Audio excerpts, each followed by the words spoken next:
ready to get jiggy with it? All right.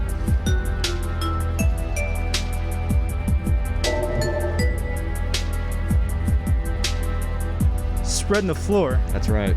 Episode 22. We're back. We're back in the booth. In the studio. Oh, what a time to be alive. That's right. What's going on, Nige? How you doing? Pretty good, man. I'm happy to be sitting in the chair right now. All right, man. Hold on one second. Let me cut the Cut the tape. Get that out of there. Get that out of there. You know what I'm saying? We figured we'd really just we'd eat the copyright charge. You know what I'm saying? That's right. We'd take the charge. We eat those for breakfast. LeBron going up for a dunk. We're gonna eat the copyright claim. All right. Yeah, a little bit of a crummy day today, but we're here. It's nice and light in this studio. That's right. You know what I'm saying? Full of lights, and we're ready to chop it up, talk some basketball. We got a lot of stuff to get into. We do. What is it? Second week of the off season here? Yeah, it almost seems like we have more to talk about in the off season than we did in the on season. In the season, bro. The ball season. It's a little bit of a spicy episode today. Yeah. You know what I mean? Right. Like, a lot of drama. That's correct. A lot of certain players calling out other players. I was kind of like, you know what? I was deciding whether or not we should talk about Kawhi calling out the Clippers organization for wanting to add an actual point guard. I didn't think it was that big of a topic, if I'm being honest. Like, I didn't think it was that important. We could talk about it. But let me run down what we got to talk about for this episode. Go ahead. We got the Pacers hiring the new head coach. His last name, I hope I'm not going to butcher it this episode. We got Stan Van Gundy, new head coach of the Pelicans. And also, this is maybe we could start off the show like this. We were having this conversation in the elevator the other day. The validity of the certain players getting hate, like Paul George, like Danny Green, after this playoff series. We could talk about that. That's right. Because I think there was a little bit of a discrepancy in the way that we thought that the players should be receiving or getting flack for their performance in said playoffs. The 2K ratings just came out recently. A lot of people got mad because of that. The potential of the Raptors playing in the U.S. We're going to have a special guest to come on and talk about that with us. ESPN, the way too early power rankings, they put those out. Right. Those are pretty asinine, but we'll get to those too. And we could talk real quick about the NBA discussing changes potentially for the new season. But first, there's a lot to get into. Do you want to talk about? Because I want to get this out of the way. We got to talk about our sponsor. Yeah, the greatest. I forget about great that. Lifestyle gear coming straight out of Toronto. Go ahead, Nige. The code is STFNBA. Right. What is it? Ball in the six. Is it caps or is it all caps? All caps. All caps. Ball in the six out of NBA. Go to ballinthesix.com. You get yourself some lifestyle gear. Right. It's really nice. My mom loves it. Still wild, yeah. It's great. It's great stuff. Great stuff. Me and Cooper will be rocking on the show soon. Hopefully. Yeah. And, bit of a mix up with the postal system where we're recording this. I'm not gonna give it away, but no. I mean, it's just like packages going between countries. Yeah. COVID obviously probably makes it up a little bit. That's all right. It happens. Yeah. Nothing wrong with that. Right. We're happy to be pushing this great stuff. We wouldn't put you guys on anything cheap. So no, absolutely not. Now we got that out of the way. Okay. All right. So can we talk about some basketball? Can we talk about what we were talking about in the elevator with the validity of the hate that certain players are getting? Yeah. Go ahead. Start us off. Well, okay. So we were talking about the other day, and I think it was when you came over. We were working on our little project we had for school. I was talking specifically about Danny Green and Paul George. Now, I know a lot of players, I'm not going to say, I'll say stock. I don't mean draft stock. I just mean stock as a player has kind of decreased this playoffs. Yeah. One that comes to mind besides Danny Green and Paul George would be Pascal Siakam. Yep. But the two biggest examples I could think of would probably most likely be Danny Green and Paul George. For example, playoff P or pandemic P or, you know what I'm saying, Danny Green getting... Okay, so... Here's the thing, right? Danny Green received death threats. Yeah. That 100% is where I draw the line. Now, we were kind of having a discussion about this, and I don't want to say that Nigel thought that Danny Green receiving death threats is a good thing. He didn't. But you brought up the point, and I thought it actually held some weight, that, of course, these guys are paid to show up in the playoffs. Yeah. Those two gentlemen definitely did not show up in the playoffs. So... does that warrant them getting joked on, or is it one playoff series? Is it an isolated incident? We don't know. Paul George also, after seeing his 2K rating, which kind of ties into what we'll talk about later, said that he's going to go on a revenge tour and he'll have a 96 by the end of next year. That's what he said. Revenge tour. Well, I mean, I hope. We hope, right? Because Paul George is one of my more favorable players, even after the kind of shitty offseason the postseason he had. In this particular circumstance, Paul George, right? And this is where I think it's an apt argument that you could have, because I think this is a key example of when fans of an organization, a team, whatever it might be, go a little bit too far. Yeah. Paul George has been open about the fact that he was struggling with mental health issues. Yes. This postseason. That's right. And I think in the bubble in general, the couple of seeding games they had, 8 seeding games. The NBA players definitely were not ready for that kind of switch. They were vocal about that in the beginning of when they were thinking about it. Yeah. I think in the end it worked out for the better, the whole playoff, the whole bubble thing, and obviously we'll see the effects of that going forward in the future of the NBA. But I mean, Paul George's stock went way down. Yeah. I think that it's warranted. I think that he obviously didn't deserve it to go up. I mean, he didn't play well at all.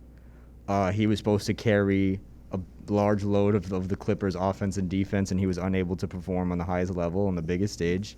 True. And that I will give that point to you. I will concede that point. Regardless of what happened, it's like if I go to work and I tell my boss, hey, I'm not gonna be able to perform as good as I possibly can because I'm going through something. My boss will be understanding, but at the same time, it's like he's paying me to do a job. Right. You know what I'm saying? And the Clippers are paying Paul George a large amount of money to do a job, and he did not come through and do that job. Danny Green, I mean, Danny Green really just evaporated in the playoffs, and I'm not even talking. How high was his stock anyway, though?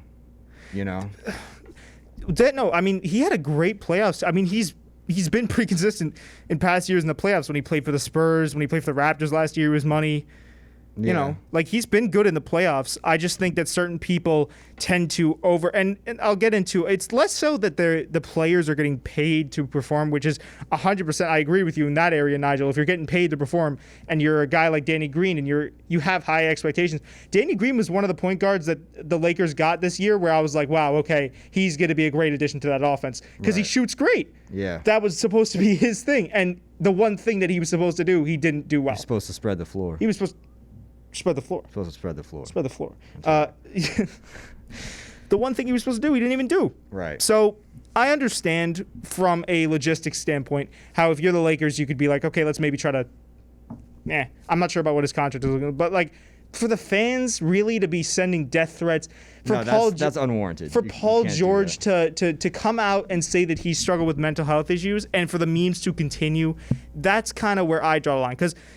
I'll draw similarities to podcasting, right? If we get on here, and I've said some real dumb shit on this podcast. Yeah. If someone wants to joke at me, fine. Like I don't have mental issues. I can take it on the chin. I did something bad, or I wasn't. If we don't have a good podcast, and people are like, I didn't like that podcast, whatever it might be, sure, fine, yeah.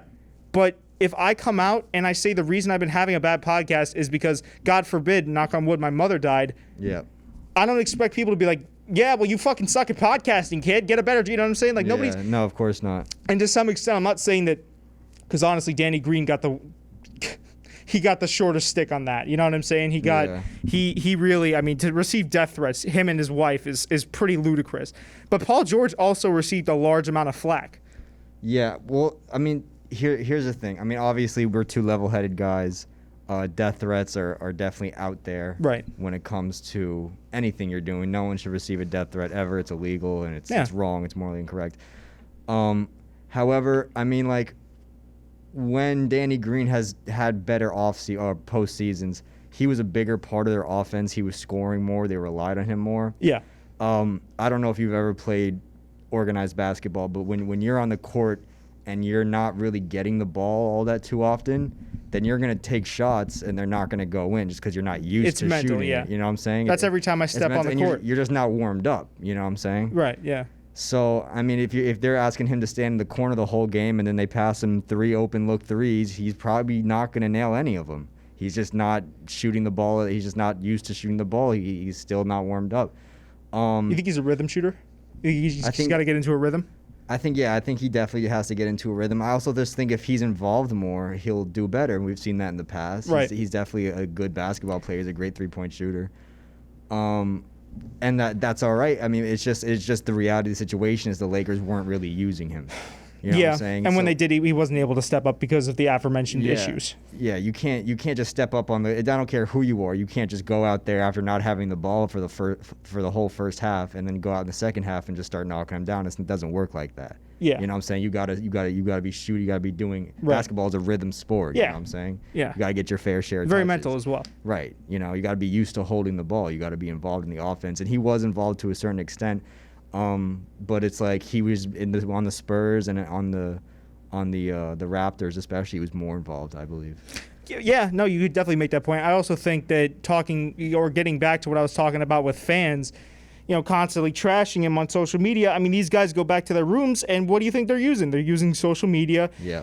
I'm almost 100% sure that Danny Green had seen some of the comments. That can't help either. I don't think people understand that when you are ridiculing a player for doing something bad, that most likely they're going to do it. And I think a lot of people, or they're going to see it, not do it. And a lot of people lack the empathy or the ability to put themselves in someone else's shoes and think, what if that was them? What if you have so many people watching you, if you're Paul George and you're a big part, again, and Danny Green, he was supposed to be a big part of that Lakers offense. You have a lot of people expecting a lot from you, watching you. They're ridiculing you when you do something wrong. And so every time you touch the basketball, boom, you get a flash of that tweet. Yeah. Danny Green sucks. Yeah. He should kill himself. But I'm not saying that was an actual tweet, but something like that. I don't think people understand that they're not helping the situation at all. And obviously, I mean, there's going to be those people that actually help out and defend Danny Green and say, hey, maybe this is taking it a little too far. Yeah. And I think everyone kind of realized that after he got death threats. But I wanted to talk about this because, sure, right, basketball can be a cold business style sport, right? Like we've seen trades go down. I bring to mind when D Rose got traded, when you saw him cry in his driveway. Yeah. Stuff like that. It can be a cold sport, sure. Yeah. But let's not sit here and pretend like the fans don't have some sort of a part in that, or when the fans are joking on a player for being bad, hey, you're playing a part in that. You're not being complicit. You're not standing by and watching. I mean, I did. Yeah. But I didn't joke on it, but I stood by. I didn't actively participate. Most people are actively feeding into that. Yeah. And while the memes at times might be funny, yeah, for the most part, it's a hindrance to the player. It's not helping them. Yeah. Like some players are better at zoning that out. Like Kyle Kuzma, he came out after, I think it was one of the games or the finals games, and he said, oh, it's all just jokes. It's it's Twitter. Some guys are more apt to be able to handle that.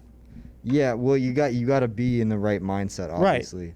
And not all players have that killer mindset. Like it's not built in. It's not preordained. You can be really good at basketball, but you're not gonna have that Kobe mindset or anything close to it. Sometimes, yeah. Well, I mean, look at LeBron James, Kevin Durant. I mean, they get so much hate, and yet they are still able to go out there and perform. Yeah. To end off the segment, it's just like Danny Green. Yes, this is the first generation that gets instant feedback for their playing. I mean, this is the first generation that can play a game, go home, and then see thousands of reactions from fans and how they performed. I mean, and that really has to get to your head. But at the same time, this is the first generation that's being paid like this. You got to think about you're not only getting tens of millions of dollars to play basketball, you also got millions of people betting on you in Vegas. What I'm saying? A lot of people have a lot of investment in these teams, not only the owners and the coaches and the players and the families of the players, but you also got just so like, I mean, and once you're on national television, once you're getting paid that much money, you are subject to public ridicule. And it's something that these players are going to have to adapt. Sure. And you can say, oh, I was having this problem, I wasn't able to perform because of this. But at the end of the day, if you are not able to do your job, then you shouldn't be getting paid like you have a job to do. Well, also, I think there's a difference when you talk about guys like Paul George, because Paul George, when he was on the Pacers, when he was on Oklahoma, I mean, this guy has proven himself to be an elite talent. Yeah. It's not like Danny Green, where, sure, he was playing good during the playoffs, but you don't consider him in the same echelon as Paul George. Not even close. I just think, I understand your point, Nigel. You take the money, you get to play a child's game for a professional sport. You take the flag that comes along with it. I just think you should I think people should operate with a little bit more discretion. Absolutely. You know, like be smarter about it, because people just got to be more mature. More mature, and also like it goes back. I'll use another example. There was this video I watched, and I can't remember who I saw it from. I apologize if they feel like I'm ripping them off. I promise you I'm not. But they brought up a really good example of guys. You know, like those college football guys you see in the bar, and they're watching like the Miami U game versus like what, I don't know, like Florida State University or something. Yep. I don't even know if they're in the same conference. I'm not gonna lie to you.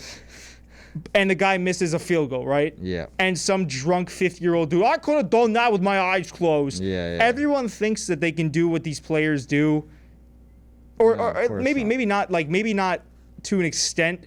But I think like people don't take into account the fact that this sport is orchestrated at the highest level. Yeah, we're talking about the greatest players in the world. Right. Like they've been the 1% of the 1% of the 1%. Yeah. You know, and these guys are elite. Even like Tyler Johnson, who a lot of WNBA players thought they could drop off. That guy walks into a rec gym, or a college gym, he's busting everyone's ass. Yeah. You know, like Yep. that just should speak to the level of play. And I think a lot of people gotta take it easy on these guys because they couldn't go a day in their shoes. That's all I'm saying. Absolutely. But I also understand what you mean when it's like, you take a little flack. Like if it's lighthearted jokes, which it was for a while with Danny Green, that's okay. But then when he starts to get death threats when he missed a game winner, and people are talking about should LeBron have passed it? Oh, he would have just taken it up. You know, don't give it to Danny Green. He sucks. Like, let's not pretend that Danny Green was on fire these past, in the past playoff runs for his respective teams. Right. Let's not forget about that. Let's not forget about what Paul George has done for Oklahoma City. I'll never forget that. I was a fan. Absolutely. What he did on the Pacers. He was also doing well this year in the regular season. That's what I'm saying, even in the regular season. Yeah. So let's put some respect on these guys' names. Yeah. That's all I'm saying. But, if they're not performing well, they should catch a little bit of flack. Yeah, no, of course. But leave it to the analysts. Well, we gotta hold them accountable. Yeah. That's the fans' job, but it should be a mutual agreement that you can't make death threats, you can't do stuff like that. It's not right on it, no matter how bad the person performed. And I also understand there's always going to be the outlier of the kid that never played a high school sport, never did a sport in his life, wants to live vicariously through professional athletes doing it, can't do, is not really doing anything with his own life and sends a death threat. Like that's the outlier. Yeah, absolutely. But I'm saying let's not let it get to that point. Absolutely. At the very least. You know what I'm saying? All right, we can move on now. Get all the juicy stuff out of the way first. Yeah. We got the NBA power rankings. The way too early NBA power rankings. I like from these. ESPN. I like doing the power rankings. Oh, I thought you liked the list because the list is. We'll read off the list and I'll tell you how much I like it. But You let me know. You let me know because a lot of this we got the trade deadline coming up, so a lot of this is going to be like. Might be out the window soon. Do you want me to read this off? Go ahead. All right. Number 1, Los Angeles Lakers. Absolutely. Yeah. Number 2, LA Clippers. Now, if they stay together, I could almost see it. Sure. If they stay together, there might be even some good competition at the second spot. I don't know about you. Like, I thought that the whole thing, the assumption that, and especially with there's been whisperings of people coming and going from the Clippers. They want to gut the entire roster. Kawhi is the only one staying there. I thought that's just awfully confident of ESPN here to rank them at number 2 above, the Golden State Warriors and the Boston Celtics, the Miami. I mean, like, especially if they stay together, yeah, maybe. But if they disband, well, the thing is they haven't disbanded. Yeah, but there's been so many. We're talking about the teams as they are. Teams as they are right now. And I think last year they were ranked number 1, and we saw during the playoffs that they shouldn't be in the 1 spot. Well, this says here it's an early look at next season. Yeah. Well, so we got to take what we know. We don't know what's going to happen to the Clippers. Okay. We got to take it as it is. I think number 2 is fair for Clippers. I definitely put them over the Celtics. I definitely put them over. Yeah, as they are right now. They're easily number 2. I don't know about easily. And, I mean, listen, it only gets... All right, well, who's number 3? Stranger, the Milwaukee Bucks. They might have been able to get a 2 spot right there. You think so? Maybe, yeah. Interesting. Yeah. Walk me through that, because there's a lot of other teams that I think could be put above the Bucks. I'd put Denver above the Bucks, honestly. Truthfully. I think number 2 could easily go to like at least 3-4 teams. Yeah. Number 2 could go to Clippers, Bucks, Nuggets. Mavericks. We got Mavericks in there. We got. I'm just not going by any particular, but the mix, the teams that are in the mix are the Golden State Warriors, Boston Celtics, and also this should, as a testament to it being for next season, they do have the Golden State Warriors at number 6. So I think that's proof that we should be framing it in the terms of next season. I just think that this list is kind of like, what are you doing? Considering if anyone at all is paying attention to ESPN, they know that the Clippers, there's been a heavy amount of rumors that they might be disbanded. You don't know what's going to happen. We don't know. As it is, yeah. We don't know. Who's above the Warriors? I'm curious. Above the Warriors, the Dallas Mavericks, and the Denver Nuggets. Golden State Warriors next season, I don't know. I mean, it's pretty... I might put the Warriors up a little bit. I'd put them above Dallas. Maybe even Dallas. The Nuggets. I don't know. Where's the Rockets? The Rockets are not on this list. Wow. You know what? Let me go off the rest of the list, okay? Yeah. Number 4 is the Denver Nuggets, because we can react after we hear the entire list. Yeah. 4 Denver Nuggets, 5 Dallas Mavericks, 6 Golden State Warriors, 7 Boston Celtics, 8 Philadelphia 76ers. Craziness. What? Craziness. What? Craziness. Above the Miami Heat at number 9. What?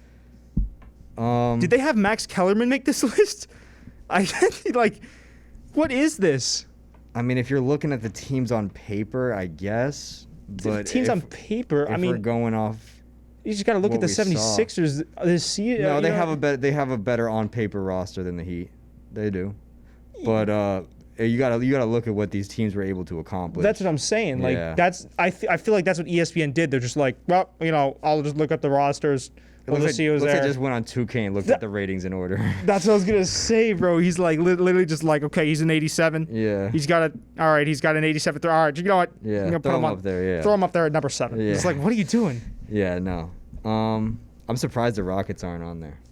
Listen. I'd probably put the Rockets over the 76ers. 100%. Yeah. I'm almost offended that the 76ers are so close to the Boston Celtics. Get them out of here. Especially because the Boston Celtics, this playoff series, didn't they gentlemen sweep the 76ers? I believe so. So I think they swept them. They swept them. Not even a gentleman sweep. Well, I'll go ahead and look it up. Brooklyn Nets at number 10. Depending on how they're going to do next year. Well, I don't think it's confirmed that KD is coming back yet. That's what but that's the whole thing with this list is like, what are the parameters here? You can't have it either way. Either it's Boston swept the 76ers. So. Yeah, the fact that they're even close to Boston is to me baffling.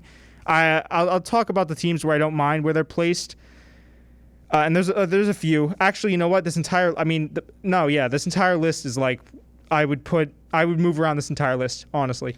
I don't know if I'd touch except anything. The Lakers. I'd keep the Lakers there. I might be okay with keeping the Clippers there. I might keep like 1 through 4. 1 through 4. So you got Los Angeles, LA, or Los Angeles, LA, Clippers, or Lakers, Clippers, Bucks, and Nuggets. Yeah, you're okay with that top 4? I'd be okay with that top 4. I could, I could be okay with that. That's the thing though. Like if the Golden State Warriors, we could talk scenarios for a second. If the Golden State Warriors come back at full force, they got to be higher on that list. Of course, at full force. Though, 6. But we're talking about they're two. Well, that's the thing. I'm just trying to illustrate the point. Like, we don't really know yet. No, of course. So not. First off, why is this list even a thing? And second off, you could tell whoever wrote this list was just going off of what they thought, whatever, like 2K rating, a team or a player had. It just doesn't make a lot of sense to me. Well, when you're doing these lists, obviously they're absurd and they're crazy and they're meant to kind of be wrong. You think so? That's usually ESPN's like MO. Yeah, well, it's just like there's no way to even predict it. It's just for fun. Right. But you got to look at you can only go off what you know for sure. And we know that Steph and Clay are coming off injuries. We know that they are probably not going to be back at full force. Okay. We don't know what's going to happen to the Clippers team. We just got to assume that they're going to stay the same. We have no idea what's going to happen when the trades start coming in, right. Which they are going to start coming in. So you kind of you got to use that. And I think that right now where they are, the Golden State Warriors, is pretty fair. I don't think they're going to come in just killing it. I don't think they're going to even touch the first 3 seeds next season. Well, they also have a very high draft spot. I think they have. Oh God, They do. They tanked this season. They tanked hard. They were at the tanked. bottom of the Western Conference. NBA Draft 2020. I'm like, I just need a refresher real quick. I know that they have. Excuse me, guys. I'm so sorry. I should have. Well, I mean, but we don't know who they're gonna draft, so. They got the second pick. So Yeah. we don't know. I mean, that's either way. A second pick in a draft is so many possibilities. That's you could right. package away players. You could do this, that. You could actually go for the second pick. I mean, I just think that the Golden State Warriors being sixth under the Dallas Mavericks too. I mean, like Dallas Mavericks are probably going to be good next year. I'm sure of that. I'm sure they'll make the playoffs again. But it's just a lot of like we don't know. Yeah. It's a lot of uncertainty. I would actually welcome this list after the trade deadline. This would be, and maybe they'll do another They'll one. probably do another one. Like updated for the trade deadline, but like Yeah. right now, I know it's like we probably have done the same thing on this podcast. In fact, I'm sure we've had a segment before where we're like the way too early predictions for the season. In fact, I know we have. Yeah. But man, They'll do a new power ranking probably like once a month. you think so? Leading up until the next playoffs. I want to see who ESPN thinks like the best duo is going to be in the NBA next year. I think they'll probably stick with LeBron. LeBron and AD. Yeah, that's pretty unstoppable. Yeah, it's no one's been able to touch them yet. Wild.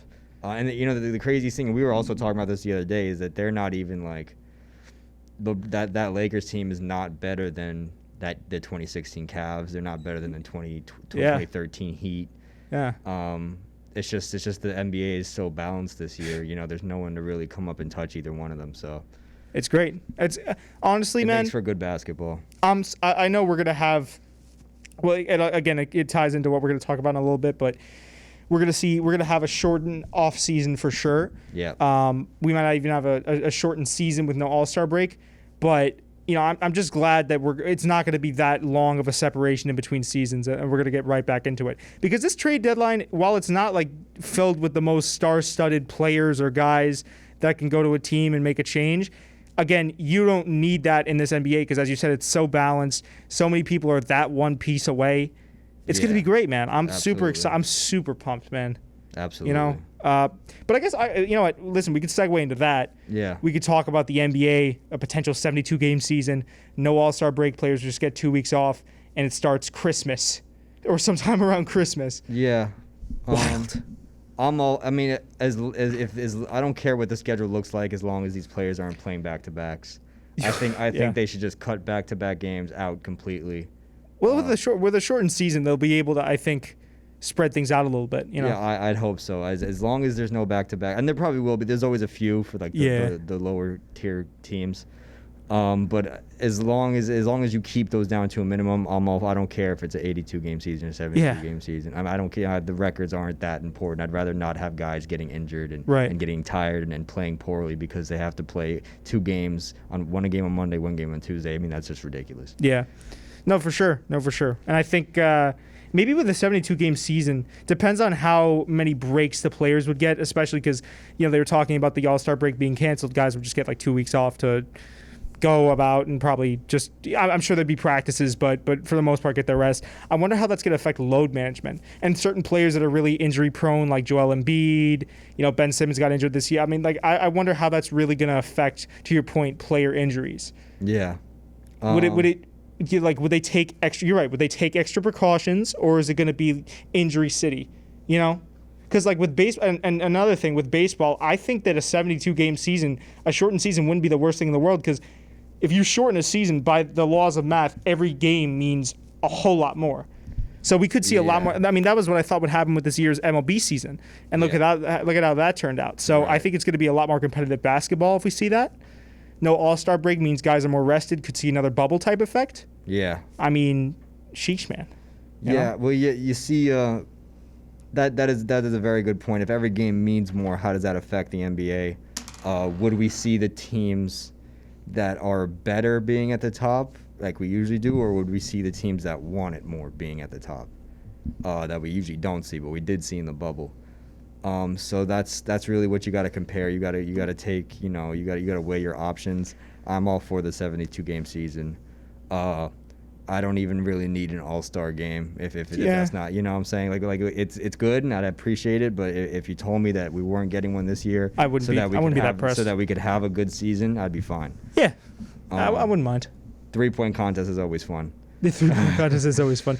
Remember we had that? We were talking about that one time how they added the Mountain Dew ball, or was the 4-point line or something. I thought that was dumb. Yeah, that was I thought that was bad. It was a bad move. That was an all-time discourse that we had. I like that one. I didn't like it. I didn't like that at all. We talked about that on the podcast. No, I'm saying I like the discussion we had, not the addition. But I played devil's advocate a little bit. This mic keeps slipping down. Yeah, all the mic. Very annoying. You gotta like tighten these motherfuckers. I just gotta tighten them, motherfuckers. Well, actually, you can. Okay, I just thought this was stationary. There we go. All right, perfect. We're back in business. Yes, sir. All right. So we got about 30 minutes left here, or however much time. Right. We can talk about these 2K ratings. Another divisive bit of information within the community. A lot of players are kind of pissed off with what they got.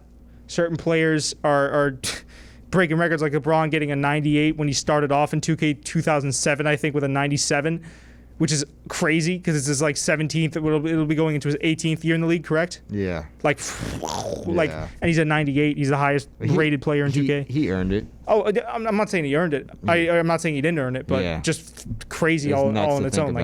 Nuts to think that he's still as good as he was, if not better. We can start out now. A couple of players that had a lot of contention with their ratings. Not Donovan Mitchell. Trae Young at an 88. And we have Devin Booker also at an 88 overall. Also, I should say that Trae Young's character model looks absolutely nothing like him. They kind of messed him up a little bit. He looks like Andre Iguodala. That's what I was gonna say. He looks more like Andre Iguodala, or pretty much, yeah. You see, they're the same. That's hard. It's hard to swallow. I'm not. I don't know if I 100% disagree with it. Well, here's what I was gonna say. I don't mean to cut you off. I apologize. No, Nige. of course. Trae Young, I'd say definitely warrants more towards like the high 80s. Yeah. I might give him a 90. I don't know if I'd give him a 90. I would scooch him up like a point, 89 maybe. You know, because he's still obviously I understand that he's on the Atlanta Hawks. Yeah. But he's been doing crazy things there. He's been doing very well. I don't know. Something just in my gut tells me that he's an 88 or an 89. I don't see him getting a 90 per se. I think 88 is fair for Trae Young, but I might push Booker up to an 89. I might push Booker up to a 90, considering. Oh, phone down. Yeah, but a 90's big, bro. 90 is big, but he played like a champ. Big number. He played very well. Played like a champ. In the small sample size we had. That is true.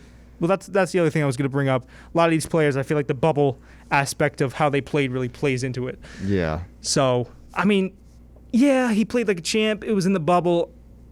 It's give the man a 90. He's like one of the, he's one of the bright spots for the Suns, no pun intended. Yeah. I'd say toss him a 90. Why don't you think he gets a 90? I don't know if I'd throw him. The reason is I think there's more that goes into 2K numbers. Well, it's a video game. It's fucking stupid. But I figured we could bring it in. We could talk about it. No, if we're going to take it seriously, which you never should, you got to think about success. And Devin Booker, as great as he is, has not been able to lead his team to any sort of success at all. Okay.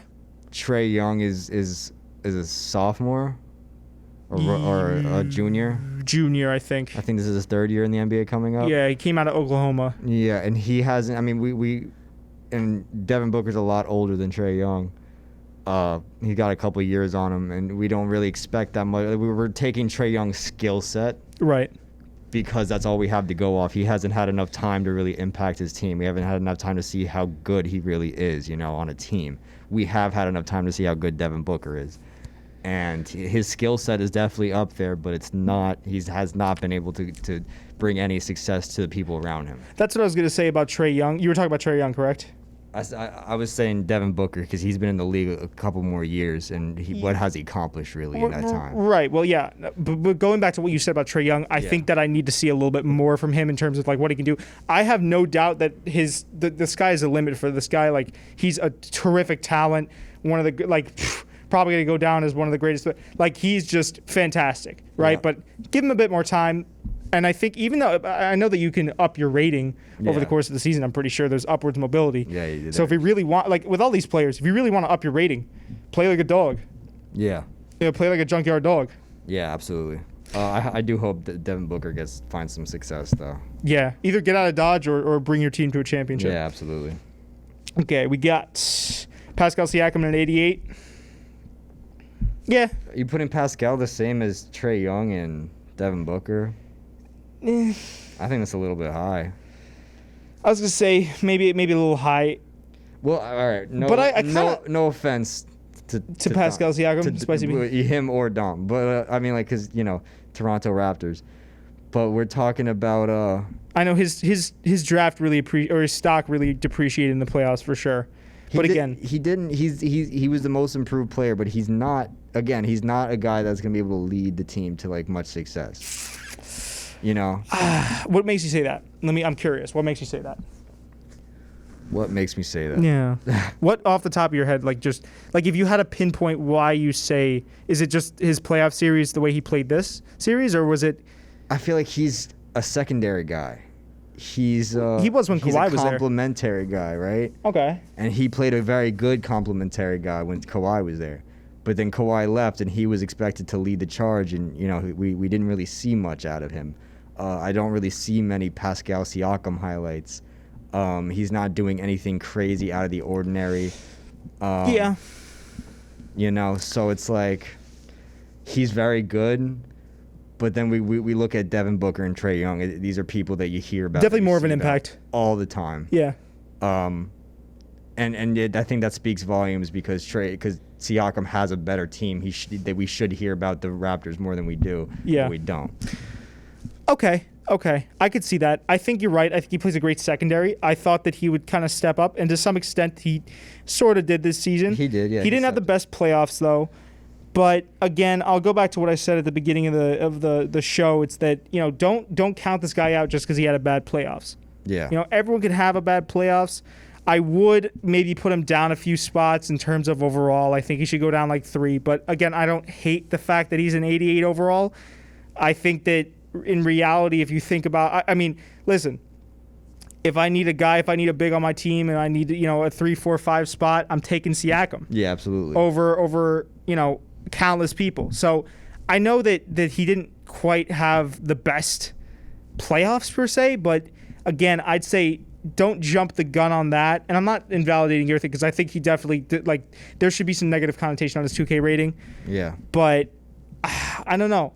Maybe it's just because I tend to be a very. You love the Raptors. I mean, do I love the Raptors? You like the Raptors. I like the Raptors. I mean, it wouldn't do anything for me if they won again. Yeah. But I don't mind the Raptors. You like the Raptors. I'm not caping for the. You know what I'm saying? I don't got the cape tucked. I might put him down like a number.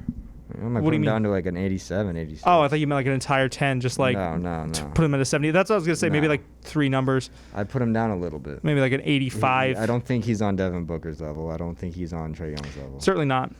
But I also think that a lot of the reason that people got angry at that is because of his subpar playoff performance. Yeah.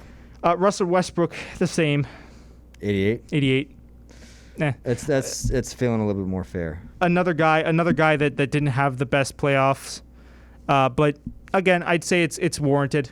I could see him having a little bit of wiggle room, but I'd say for the most part, 88 is pretty warranted to do what he did. I mean, he had some great stats during the regular season. I know he had the injury there against OKC, where he strained his right quadricep muscle, I think something like that. But yeah, I think that might have been a large amount of the reason why he didn't really overperform in the playoffs. I'd still give him an 88. I don't. He's also getting older. He's getting older, but I still think that almost plays into his argument for getting an 88 because he's older. He's on a team with Harden, but he still put up pretty good stats. Yeah. Again, he's that secondary like Pascal Siakam. So if you want to talk about that, I think 88 is a good spot for a secondary player. Yeah. Well, I think we'll come down on Westbrook harder because it was just a couple of years ago when he was that guy. He was the primary. Yeah. Well, yeah. And he was just. I mean, athleticism is one of those things that you lose and you never get back. And he was known for just pure raw athleticism, and it's kind of just starting to take down a little bit for him. Yeah. And he's having a hard time adapting to that. So, yeah, I'd say 88 is fair. Yeah, yeah. I agree. I think maybe you could finagle him down a few points, but I don't hate the 88. I think there's an argument for it, but I'd probably just keep him at 88. Yeah, keep him at 88. If anything, just out of respect. All right, out of respect for the. Come on, because I'm an OKC fan. I got to show respect to the Don. All right, so in the interest of time, I'll just rifle these off. Okay. Yeah. LeBron James 97. Good. Giannis 97. Ooh. Put him down a few. Nah, I put him down maybe like 1 at most. I put him down 2 or 3. I put him down 96. Just because it was. I'm a big hypocrite, but Actually, I don't know. I mean, with Giannis, it's a different case. I think Giannis is a beast, though. He's a different animal. he's a different animal. We'll meet in the middle. He seems to not be able to carry though. LeBron can carry. Does he really? You know what I'm saying? Well, does he get to be in that conversation? Yeah, but that doesn't take away. Yeah, I mean, I guess Might take away a little bit. I understand take away a little bit. I'm not trying to contrast myself here when I say I'm not trying to be a freak, man. Oh, he's a Greek. Hold on. I think he's the Greek freak, but I am going off of his last couple years in the playoffs. He can't carry his team, whereas LeBron has been in a situation similar and has been able to carry. Yeah. Do you know what I mean? So I think that's where I draw the line, maybe put him a little bit below LeBron. He still is the Greek freak, so a 96, 95, 94 for Giannis for me. Yeah, I'd say lowest 95. Kawhi Leonard, 96. Yeah. I might put him down at 95 as well. Yeah, chalk him down a little, chalk him down a point. James Harden, 96 as well. I had to read that. Had a double. Yeah, that's fair for him. James Harden's really consistent, and I was a James Harden hater when I started this podcast. Not anymore. Yeah, well, he's also stepped up his defense. Yeah, a lot. Yeah, to my dismay. Yeah, it's. I don't know. I feel bad for James Harden. But keep going. I heard that right after that playoff series, he went to like a wing shack or something like that, and they were like turning up on Instagram Live. Yeah. Like as soon as he left the bubble. He's given up on the whole championship thing. Yeah. He's like, I'm just here to have fun. He got himself a prime rib, bro. Something like he got unlucky. He went to the league the same time as LeBron. It's just not gonna happen. Hey, you know what I'm saying? It's all right. Warriors are coming back. It's all right. Oh boy, you made your money. I feel bad for Harden, bro. Yeah. Stephen Curry, 95. A little bit brazen, considering we don't know. Yeah, we don't know. That'll probably alter a little bit. Yeah, I'm sure it will alter over the course of the season. Kevin Durant, same thing, 95. Again, same situation. We don't know. Probably won't stay up to 95. In my opinion. Anthony Davis, 95. Could be higher, honestly. Nah, I'd keep him at 95. I'd give him a 96, 97. He played up to LeBron's standards, I think, in the postseason. I might put him up to a 96, but I think 95 is comfortable for him. Because a lot of people think that he contributed more than LeBron, and in some cases he did. Well, I think they just played off each other so well, but I don't think that... Especially in the season. I mean, he was one of the Defensive Player of the Year candidate. I mean, like, he was just playing like a champ this year. He was playing out of his mind. I'd put him up to maybe 90. Okay. 95, 96. Okay. Luka Doncic. Yeah. Luka Doncic. What is he at? 94. That's very high for a third year. He was 94 last year. Yeah, that's very high for a sophomore. I mean, I guess he earned it. Yeah. I mean, there's nothing you can really say about that. It feels weird having such a young kid. Yeah. So it definitely feels up. a little bit weird, yeah. It feels off. I might not have him that high just because of how, I don't want to say inexperienced, but I'm not sure. He earned it. He earned it. Leave him there. He earned it. Damian Lillard. I don't know why I said it like that. Damian Lillard. Dame Dollar. Dame Dollar. We got to play one of his songs at the beginning of one of these podcasts. 94. Yeah. That's fair. Yeah, definitely. Joel Embiid, 91. I put him at like a 90 or an 89, honestly. I'd put him at a 90. Okay, I feel like they're complimenting these players a little bit too much. Yeah, they give them a little bit too much of a pat in the back. Yeah, but that's because there is no 99 this year. You know what I'm saying? Like there usually is someone that just reigns supreme. That's true. There's no one really there right now. Have there been 99s in past years? I haven't been like paying attention to the ratings too much. Yeah. Kobe was a 99. Jordan was a 99. Shaq was a 100 in like 2K2. Yeah. Shaq was cheat code. I think Shaq was the only person to ever get a 100. Wow. Obviously, they don't give 100s anymore. But now I see why he's so confident. Yeah. I'd be kidding me. LeBron was 99 for a couple years. LeBron's LeBron too. LeBron is LeBron. Yeah. Paul George 90, Nikola Jokic 90. I'd put Jokic way above Paul George. I'd give Jokic like a 93, honestly, for the way he played in the playoffs. I'd give him maybe a 90, 91. Yeah, Paul George I put a little bit lower. Actually, you know what? Then I'm contrasting. I'm being a contrarian because I said the playoffs don't really matter. All right, so I guess I'd leave him at a 90 because I can't go back on my own word. Yeah, I think 90 is comfortable for PG. I mean, he is a great player. Yeah, you're right. I can't be a contrarian. Got to catch myself sometimes. And then Kyrie Irving 90, Karl Anthony Towns 90, Klay Thompson 89, Jimmy Butler 89. That's fair. Yeah, I put Jimmy Butler's dangerously close to Kyrie. Yeah. I think that says a lot about this season. Yeah. You know. Yeah. Yeah, definitely. For sure. Okay. Well, is that any last reactions you want to get out of the way? I mean, are we happy? What are we feeling like with all these ratings? 2K is 2K. I mean, Ronnie shouldn't really be thinking about the players' scores. He should be thinking about making a decent game win day. Yeah. Well, this goes back to what we were talking about last podcast. Yeah, no. Yeah. Go ahead and.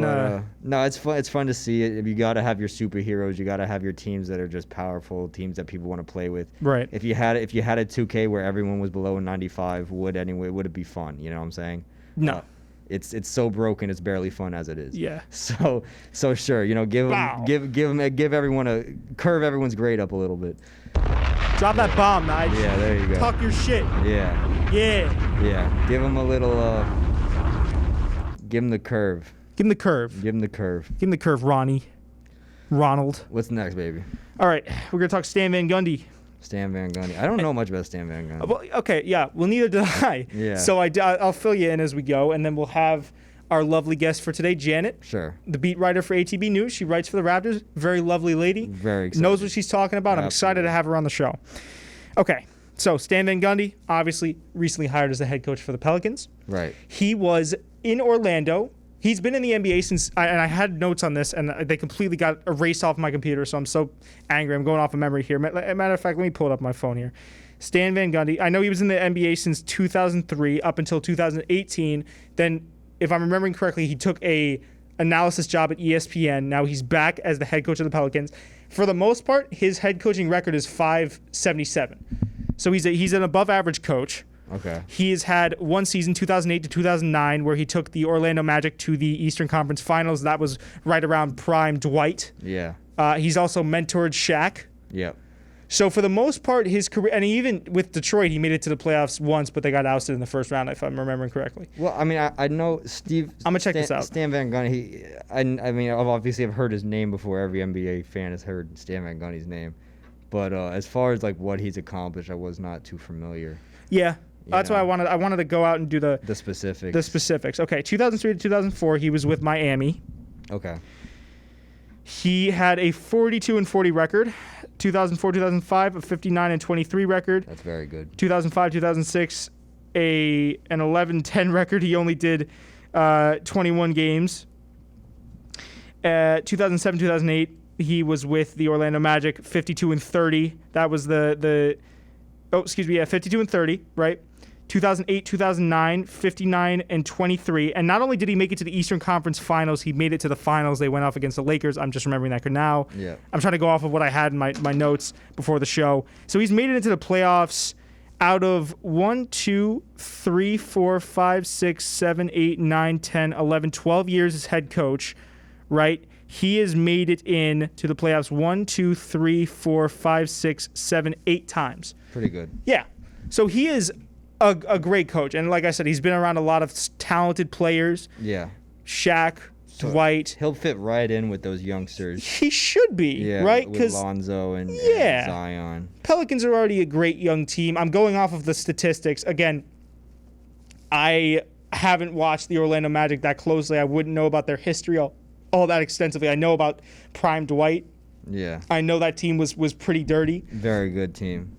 But from all accounts, this phone keeps falling, man.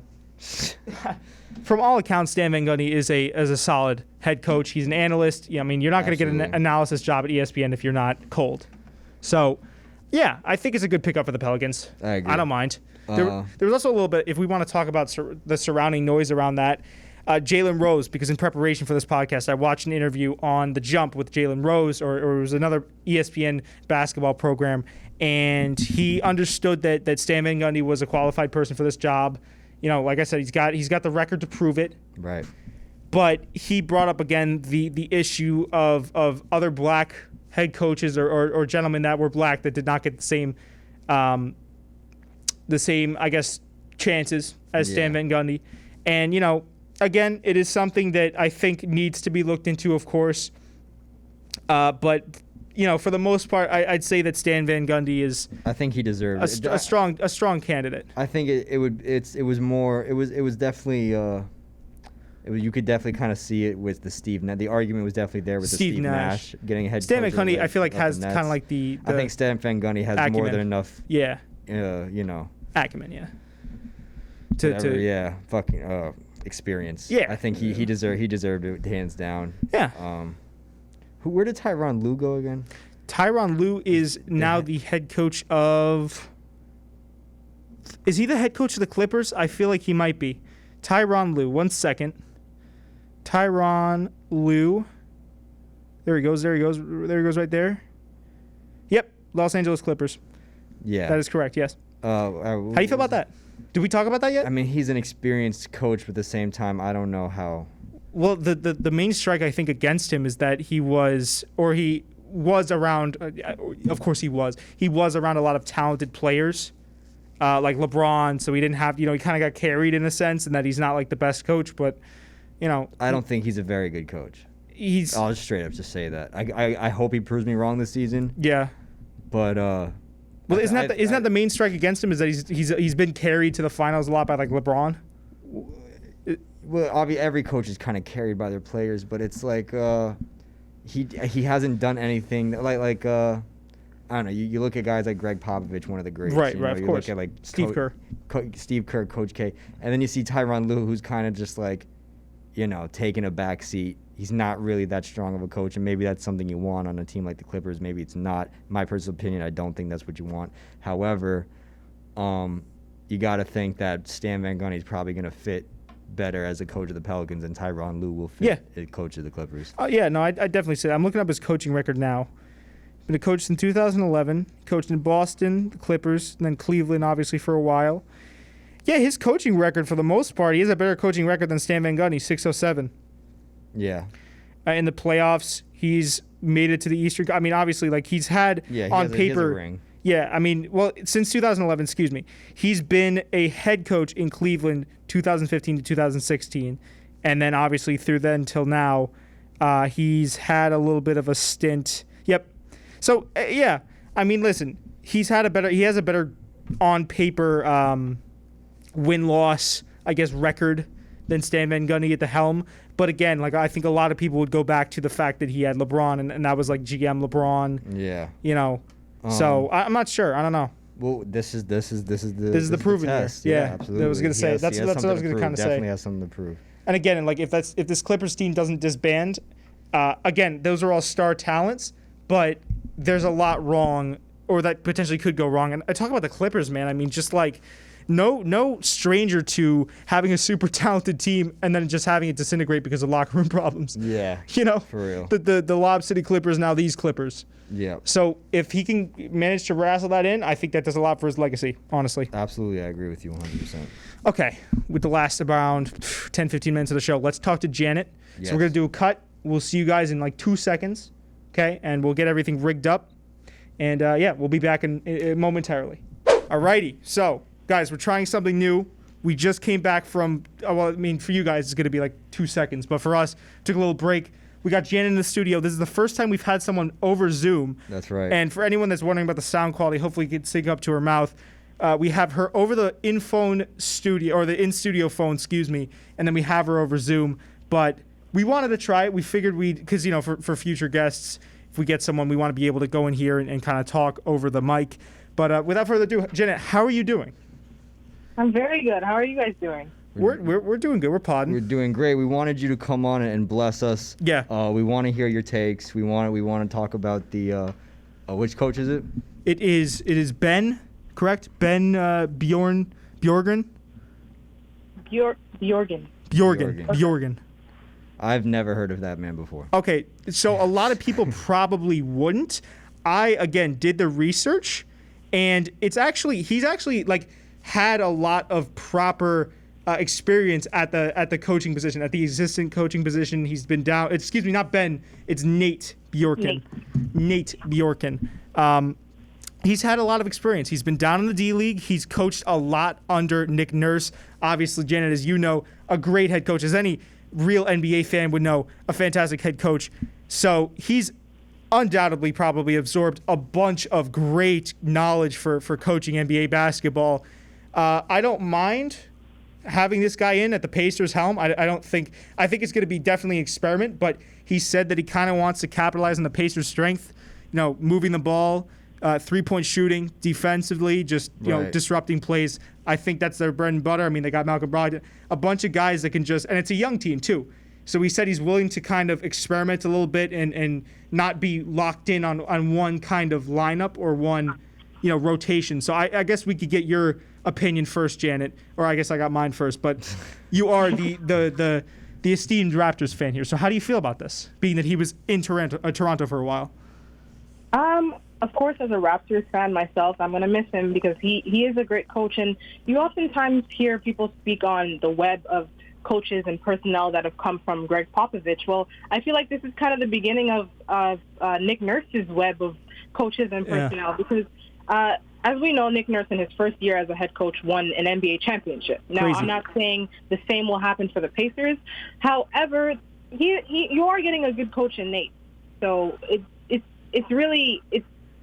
it's a defensive-minded team that he's going to, I guess, turn this into. Yeah. Because that's what he comes from. Nick Nurse is a defensive-minded team. All that personnel, they're thinking defense first. And there's a saying I'm sure you guys have heard many times. Yes. Defense wins championships. 100%. That's like Nigel's favorite phrase. That's one of my favorite phrases. Yeah. So I think it's a good hire for the Pacers. Yeah. I mean, listen, like I said, you hit it right on the head, Janet. Like, this guy, while he might not have, he does have a little bit of experience at the NBA level, certainly not at the head coach level for the NBA. I don't see any reason why, with his combined wisdom that he's gotten from Nick Nurse and that head coaching web you've talked about, and while he can't, I don't see any reason why he can't come in and make this Pacers team over the next couple of years. I don't think it's going to be an automatic adjustment, but he's had success at almost every level. He hasn't coached college, but he's coached high school. He's coached D-League. As I was doing the research for this, I said, okay, it's almost like a natural progression for this guy. And of course, when you have, again, I'll say it for a second time, if you're under a guy like Nick Nurse, you can only learn from the best. Absolutely. Yeah. I agree. So there was that. And then we wanted to also get your thoughts, being that, again, you are a Toronto Raptors fan. Your team, because of the Canada border shutdown or the travel ban that has been set in place by Canada, the Raptors are kind of scrambling to find a place to play. They can't play in their home stadium because obviously they couldn't travel to other teams' arenas. And there's been a lot of talk about the Raptors playing in the U.S. And now they wanted to play, I think it was at the Yum Center in Kentucky, right? Yeah. But then talks with that kind of fell through because of some of the police shootings that had gone on there. I think for just reason. I mean, I know if I put myself in those players' shoes and I've done all this work in the bubble for equality and fighting for a more than just basketball, a higher meaning, and to have, I understand that it's the NBA trying to make things work, but I thought that we could maybe talk about that because I thought that was nice that the players kind of took a stand to that and said, hey, listen, we're not going to do this. This hits too close to home. I thought that was kind of touching that they said, listen, let's figure something else out because really, we can't be. I don't want. Maybe they didn't even feel safe there. I'm not sure. But again, Janet, we could start off with your take, being you are the Raptors fan. Well, first and foremost, I think. Okay, well, it's pretty widely regarded around the league that the Raptors have a solid fan base. In the sense that they get behind their team, they're supportive, they make their presence known. At whether it be home games or away games, they travel well. Definitely, even in the bubble. Home games, the players have oftentimes been very open about how much they feed off of the crowd's energy. Now, Kentucky is a place that doesn't have an NBA team. So had this gone through, you have a situation in which, one, you have a lot of fans probably going to games out of a sense of convenience. Right. Not really supporting the Raptors, not really there to see them win, but, hey, I like basketball. There's an NBA game going on in my city, in my town. Let's go watch. Yeah. So you have another scenario in which you have the big dogs, the Lakers, the Celtics, the Knicks, the teams with all these the loyal fan bases, the diehards, the championships, the legendary players. They come to town, and a home game turns into potentially the majority of your crowd rooting against you. That's true. Yeah. So, granted, the Raptors True. are a very good road team. It would be nice for them to be able to play in front of their faithful, the people that actually do truly support them. Well, Now, in regards to the whole not wanting to play in Kentucky, it doesn't come as a shock to me at all, because from the very beginning, the Raptors have been very vocal yeah. in their support and their solidarity with the whole Black Lives Matter situation. As you saw when they first got to the Orlando bubble, they had Black Lives Matter on their team bus. Yeah. Yeah, I remember And that. a lot of people showed their respect for that. Yeah. And I think it was Fred VanVleet and Norman Powell who were some of, if not the very first ones, to come out and say, hey, we're thinking about boycotting our game. Yeah. And as we know, the players and the teams eventually did do so. So it doesn't come as a shock to me at all that the Raptors would take the stance that they do and not want to play in Kentucky and not really wanting anything to do with that state as of right now. I was. But I think it's a solid decision by them. Yeah, I was gonna say, man, like to have something like that, and again, like to your point, something you've worked so hard for. I know it wasn't like the NBA's intention to kind of like throw it in their face or anything, but again, like you said, to work so hard for something and then have, the option of going to a place where again there have been some shooting. I know it's not the NBA's intention, but again, you have to take that into consideration. Now, to your point about not having a home crowd or people going there out of necessity, Kentucky is a big place for basketball. Obviously, That is true. I feel like a lot of people, not only out of convenience, would go there, but because they simply like basketball. I don't know the impartiality, I think. Is that a word? Something Not like sure. that. Something like that. I'm not sure about how the fans would kind of split down the middle. Like you said, if they play the Lakers, you might get a lot of people that just enjoy NBA basketball or are a fan of LeBron that go or something along those lines. So, yeah, that would definitely present a lot of issues in terms of like home games or away games. And I know, yeah, I mean, like to your point, like the Raptors fans, even in the bubble, they showed up in spades. They were some of the most active bubble crowds. Yeah, I didn't even really realize, but that was a good point. Because I remember as a Knicks fan, I've only really went to Knicks games, and everyone at Knicks games are Knicks fans. But Right. Then, I went down to Orlando to see a Spurs game, and there were a lot of Spurs fans in the crowd. Like that's a very good point. I think that Toronto Raptors would obviously just, especially with how passionate their fans are, they'd obviously be more comfortable in that area or just back at home. So you got to consider all that when you're talking about where they're gonna go. Yeah, it's true. I was gonna say maybe in like Buffalo or something. I was thinking Buffalo. I don't know if because that's kind of close. You might get more fans up there, but I don't know like the logistics of what stadiums they could play in, what stadiums they couldn't play in, what the capacity. I don't know. Well, there's probably a lot of Toronto fans in Buffalo. Yeah, see, that's the uncertain part. I really don't know what the criteria goes into in terms of them trying to find a stadium, but Buffalo to me would make more sense than Louisville. Yeah, well, I agree. I definitely agree. That's the obvious option, but I guess they're going to try to figure out a way to. There was also something that came out that they might still play. I'm not sure though. We don't know. Everything's kind of up in the air right now. You got to remember, you're playing the games for it's entertainment. You're playing it for your fans. You want to have people. You want to be representing the right people. You want to be entertaining the right people. You want to be playing in front of the right people. I think that they'd be more comfortable playing in a place like Buffalo, right? That you could literally see Toronto from Buffalo. Yeah, You know what I'm you saying? can. So I think that would make much more sense to me. Well, also you were talking about this earlier, Nige, when we were talking about the validity of the play. Some of the players of the hate that some players were getting. Does the NBA factor in how? I'm sure they do to some extent, but if you can't get it done in Buffalo and Kentucky might be the only place, or say another place along those lines, do you think the NBA is going to be like, oh, well, we could play down there, or we could just go up in Buffalo where they're more comfortable? I think NBA would be more inclined to be like, and with that being said, the NBA is the best, in my opinion, at getting its players comfortable and having players represented. Yeah. But also, you got to think at some point, would they be like, okay, we need these Raptors to play? Because the Raptors are going to be, I think, in the mix in the East next year. I could be wrong about that. But I second that. Yeah. See, Janet knows. Nigel thinks that I like the Raptors a little bit too much, but I think you are a little bit biased towards the Raptors. I could be. I don't know. There's nothing wrong with that. There's nothing wrong with absolutely not. Nothing wrong. I like the Raptors. I think the Raptors are sick. Okay. I like their uniforms, but their uniforms are I also do love how prideful the fans are, and also, you know, I think if the bubble was evidence of anything, I think it will come down. They can get it done. I think it'll come down to what the players want. I think it's going to be up to the players. You think so? I think that they will. I think it's ultimately going to go into them asking themselves, "Is this what we want?" You don't think the NBA at some point is going to be like, all right, executive decision? Like if it can't get to that point, I don't think it will get to that point, but I think if you're talking about the players, you know. If they have enough power to postpone that's true. Games. That's true. You know what I'm saying? It truly, the NBA is beautiful because it is a players' league. Yeah. And they truly do stand for something greater than basketball, especially in the last 4 or 5 years.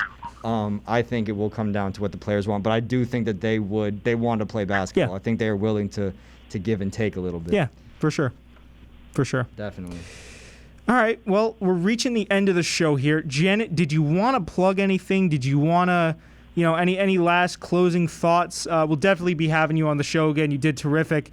You brought, even now, in your short time in the show, you've brought us some diverse and some, thought points or thinking points that we didn't even think of. Did you want to kind of plug anything? I know you have your work outside of this. Anything at all, your Instagram, socials, whatever it might be?